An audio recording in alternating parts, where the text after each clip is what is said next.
You got a really bad wife, didn't you? She's useless. She's nothing.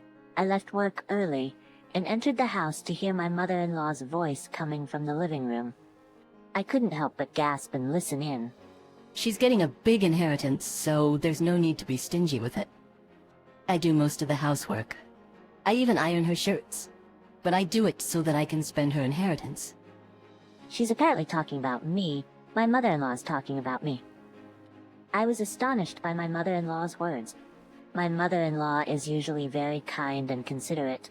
She even took the initiative in doing the housework. I had never heard her talk like this before. She called me a bad and useless daughter-in-law. Was my mother-in-law really like this? And by inheritance, does she mean the inheritance I received from my aunt? I quietly approached the living room with light footsteps so that she wouldn't notice. If I didn't have the inheritance, I wouldn't have taken her as my daughter-in-law. She's a plain, uninteresting girl, the kind you can't boast about to your neighbors, but it's all about the money. I gotta be patient. Patient, huh? My mother-in-law kept bad-mouthing me after that. I wondered who she was talking to. I gasped at the figure I saw when I quietly peeked inside, and then my mother-in-law grinned and put her hands together. Actually, this is about her aunt, who died and left her the inheritance. I almost screamed and quickly covered my mouth as my mother-in-law told the story. No way, no way. My name is Sally, a 28-year-old housewife. I met my husband David at a blind date that one of my coworkers invited me to, and we hit it off and started dating. My parents died in an accident when I was very young, and my Aunt Nikki, my father's sister, took me in and raised me. My aunt was divorced when she was young, but she was a successful businesswoman. She raised me strictly, kindly, lovingly, and carefully. She also helped me to get through college. With my first salary as a working adult, I treated my aunt to dinner as a token of my gratitude. Then my aunt was diagnosed with cancer. By the time we found out, it had already metastasized, and there was nothing we could do. She was given a short life expectancy. My aunt must have somehow understood the situation. The company was left in the hands of someone she trusted, and no major problems occurred. Then last year my aunt passed away. Many people attended the funeral, including my aunt's subordinates at her company and her legal advisor. Sally, are you alright? Be alright? Get some rest. Thank you. I was so exhausted and depressed after losing my only family member, but David supported me. Sally, thank you. I was so exhausted and depressed after losing my only family member, but David supported me. David was my boyfriend at the time. He has supported me ever since. David is really kind. I want to live with him forever. After that, he proposed to me and I decided to marry him. When I went to his house to greet his parents, my mother-in-law welcomed me warmly. I would be very happy if you would come to be his bride. She said happily and hospitably. I have met my mother-in-law several times, and she has visited me at my house as well. But we had never talked about my family. So I took this opportunity to tell her about my parents, that they have passed away. I also confided in her that my aunt who raised me also passed away last year. My mother-in-law did not give me a sour look, but rather embraced me with tears in her eyes, and told me how hard it must have been for me. I was relieved to hear that my mother-in-law was so kind. So I'd like to talk to you about something. My mother is divorced and has been living alone since I started working. But last month she fell and hurt her leg. I was worried when I thought she was getting to be too old. If it's okay with you, could my mom come live with us after we get married? I had a moment of hesitation at his proposal. I wanted to enjoy our newlywed life together, just the two of us. And I wondered if I would be able to handle living with my in-laws. I'll take care of the housework. You can keep doing your job. Then I can support both of you while you're working. I was grateful for the offer because I wanted to continue working. Besides, my mother-in-law is a very kind and gentle person. I was sure we would get along well. With that in mind, I agreed to move in with her. And so, the three of us began to live together. My husband and I are both busy with our jobs, but my mother-in-law takes care of the housework without a hint of disapproval. She does the cleaning and laundry during the day and cooks dinner for us, for which I am very grateful. We've been living like this for a while, but recently I began to feel that the house was too small for us. We began to talk about the possibility of moving to a bigger house in the future. However, every time we discussed the house, my husband and mother-in-law began to demand luxury. We want a house with a lot of rooms for when you have children in the future. And the living room has to be big. So thinking about my mother's old age, I would prefer a house that's accessible for her, so she won't get hurt again. Then the house would have to be spacious as well.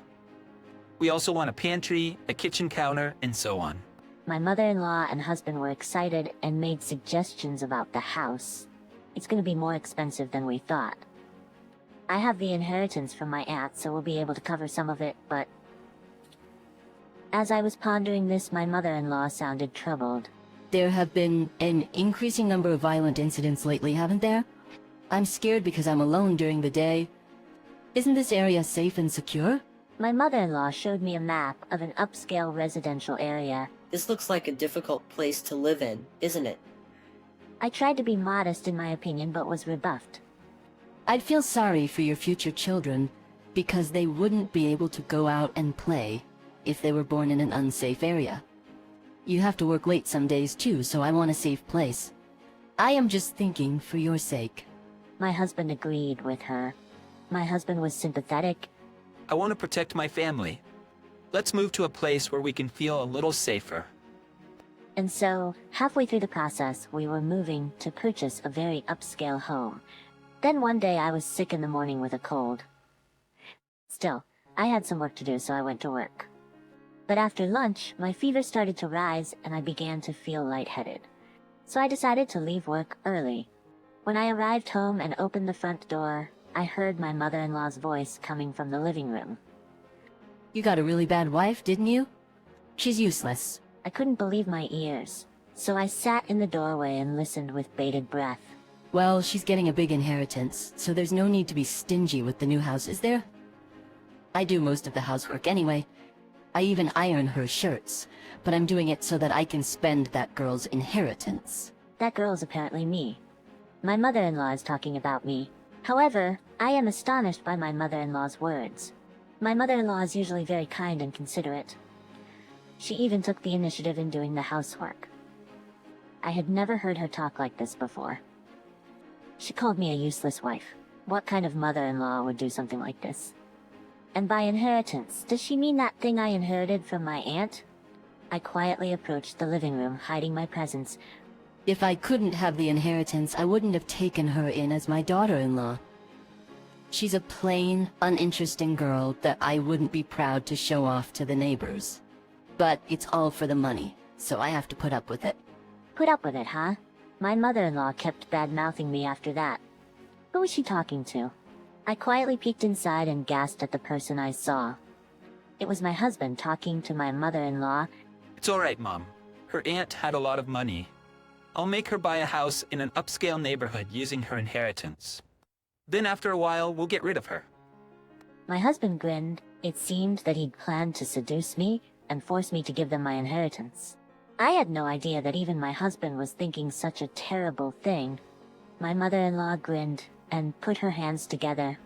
Actually, this is about the aunt who left her the inheritance. Her name is Nikki, and she was actually a classmate of mine. I almost let out a scream of surprise and quickly put my hands over my mouth.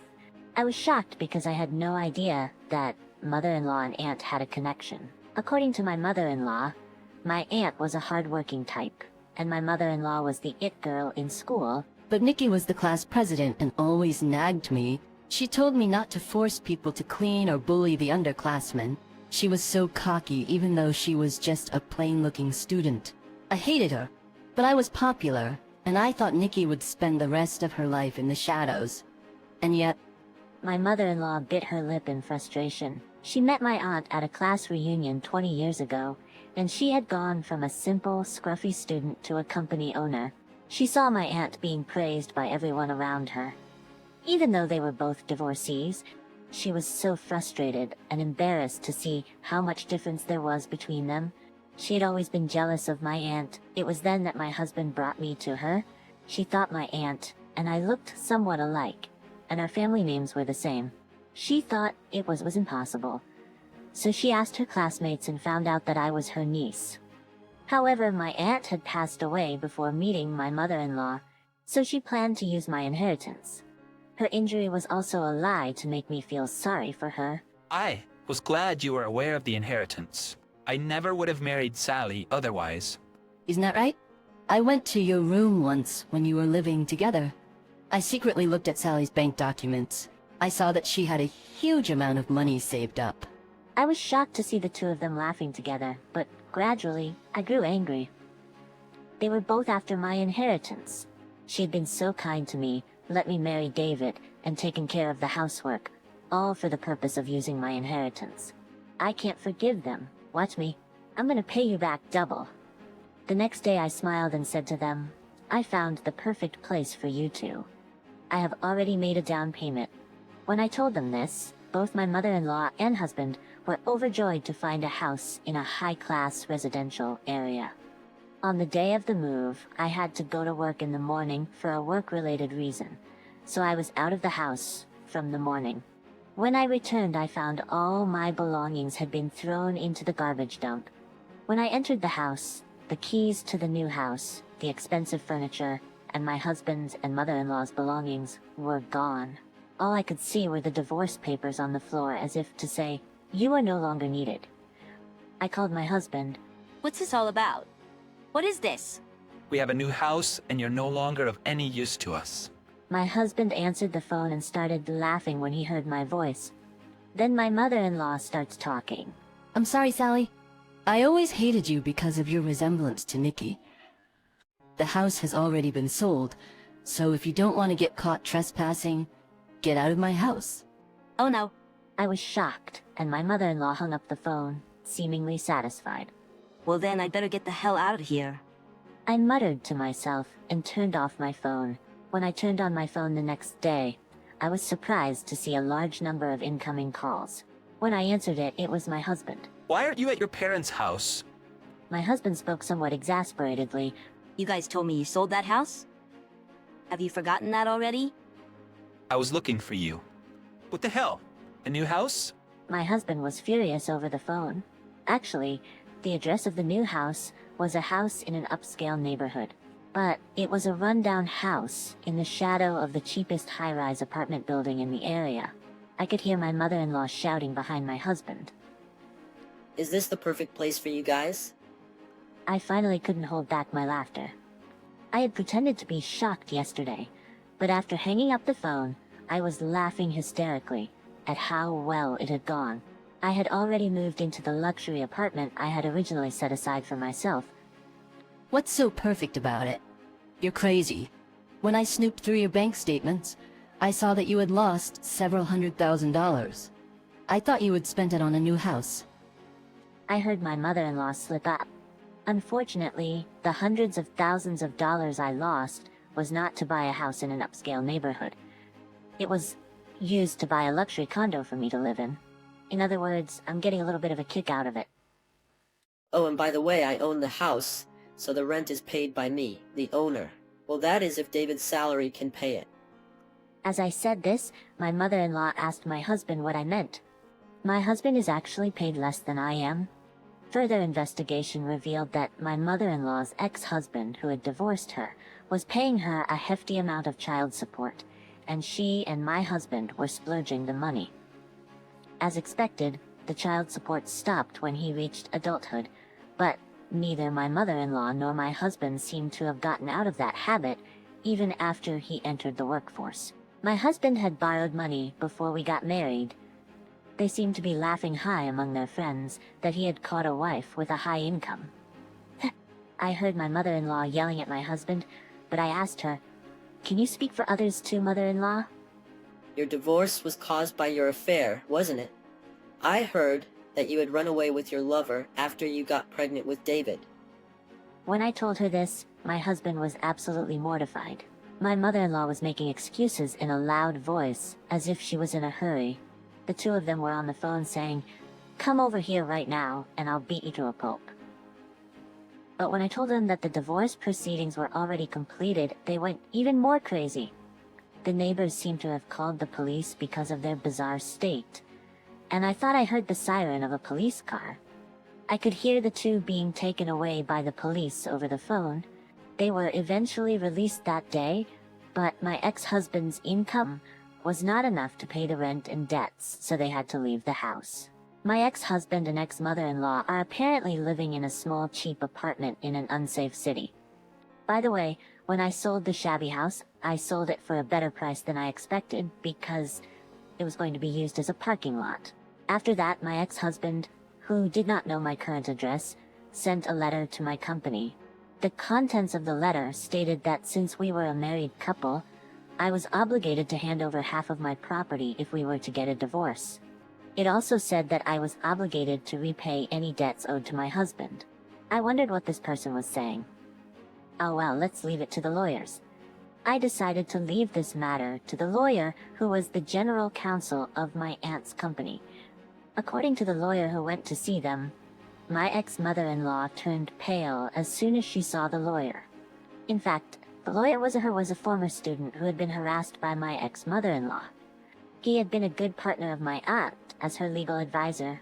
My ex-mother-in-law didn't seem to know that much about him. If you keep hanging around Sally any longer, I'm gonna crush you both to the ground. The lawyer intimidated them in a low voice and laughed. The wife is not obligated to repay any debts incurred before the marriage. Furthermore, David is not entitled to her inheritance since she inherited it before the marriage. He told my ex-husband that. He also told my ex-mother-in-law.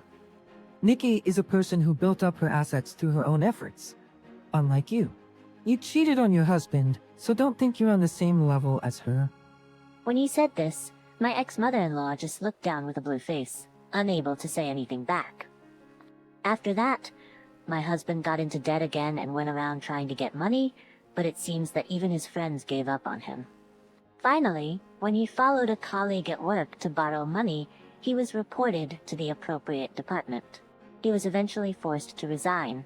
He is now living with my ex-mother-in-law in a very poor state. They have been having fierce parent-child fights every day, and the police are often called by neighbors. But they have no choice but to live together because they don't have money. Even if they sold the things they had bought with their own money, their debts did not decrease. They couldn't give up on my inheritance and came to my office. Of course, they were taken away by the police. I was grateful that my lawyer then worked to get a restraining order against them. I became interested in making more money after selling the land, and I actively studied. Apparently, I had a good sense of what I was doing, so I got a license as a financial planner and learned about investments. Since I started my new job as a financial planner, I am enjoying my job and I think I don't need to get married for a while.